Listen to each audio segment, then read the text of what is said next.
এর কাছে প্রথম প্রশ্ন হচ্ছে, কোরআন তেলাওয়াত শেষে কি বলতে হয়? কোনো কিছু না বললে কি পাপ হবে?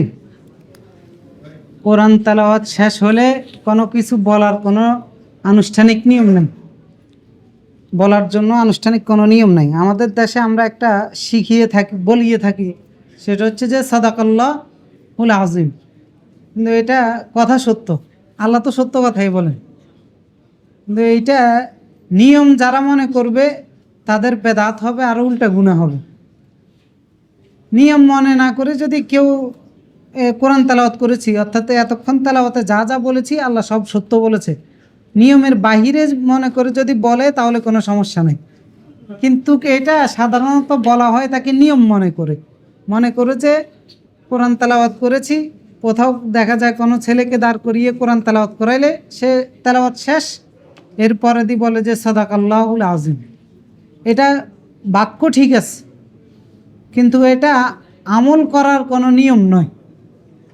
যে কোনো আমল, নামাজ মনে করেন জোহরের নামাজ 4 রাকাত, তা আমি যদি এখানে আরও 2 রাকাত বাড়াই দিই, তো নামাজের যে 2 রাকাত বাড়তি আমি জোহরের নামাজের জন্য পড়লাম, নামাজ তো ঠিক আছে, কিন্তু বাড়তি যে নিয়মের হিসাবে যে বাড়তি 2 রাকাত করেছি, এটা কি সওয়াব হবে না গুনাহ হবে?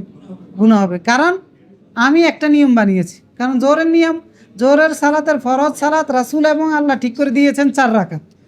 তো এখন সঠিক কাজটাই রাসূল এবং আল্লাহর দেওয়া নিয়মের বাইরে করার কারণে সঠিক কাজটা করেও আমি গুনাহগার হব। তো এই জন্য কোরআন তেলাওয়াত করছি, বাস শেষ, তেলাওয়াত শেষ। নির্ধারিত কোনো সিস্টেম নাই যে আমাকে এটা পড়তে হবে ওইটা পড়তে হবে। নিয়মের বাইরে আপনার যা মন চায় তা পড়েন। আপনি চাইলে তেলাওয়াত শেষে দোয়াও করতে পারেন আল্লাহর কাছে, যেহেতু যে কোনো নেক আমলের পরে দোয়া করলে সেই দোয়া কবুল হওয়ার দলিল আছে। তো সেই হিসাবে আপনি দোয়া করতে পারেন, তবে কোনো নির্দিষ্ট নিয়মের ভিতরে নয়, নিয়মের বাইরে থাকবে এটা।